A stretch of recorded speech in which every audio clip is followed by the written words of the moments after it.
बिस्मिल्लाहिर्रहमानिर्रहीम। अस्सलाम वालेकुम नाज़रीन, आप देख रहे हैं गुजरात न्यूज़ यूट्यूब चैनल। नाज़रीन, खबर शामिल करने से पहले एक गुजारिश है कि हमारे चैनल को सब्सक्राइब कर लें और वीडियो को लाइक करें ताकि हर नई आने वाली खबर बर वक्त आप तक पहुंच सके। नाज़रीन, आपको अपडेट करने जा रहे हैं कोटला रब अली खां से गुजरात के कौमी असम्बली का NA 62 और PP 28 से आपको अपडेट करने जा रहे हैं, जहां पर अभी तक की जो मीडिया इतलात हैं उसके मुताबिक एक डेरा पर कोटला रब अली खां में छापा मारा गया है, जो कि MPA चौधरी शाहिद रज़ा कोटला का डेरा बताया जा रहा है। और इस डेरा पर छापे के दौरान दो शख्सियात को गिरफ़्तार कर लिया गया है। चौधरी शाहिद रज़ा कोटला के करीबी साथियों को जो है वो गिरफ़्तार किया गया है अभी तक की मीडिया इत्तलात के मुताबिक।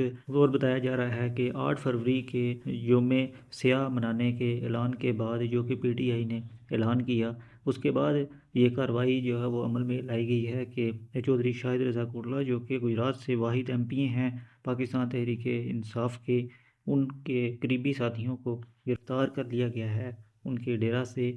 और अभी तक की ये जो इतलात हैं वो हमने आपके साथ शेयर कर दी हैं। मज़ीद अपडेट से जल्द आपके साथ शेयर करेंगे। अगली वीडियो तक के लिए दीजिए इजाज़त। अल्लाह हाफ़िज़।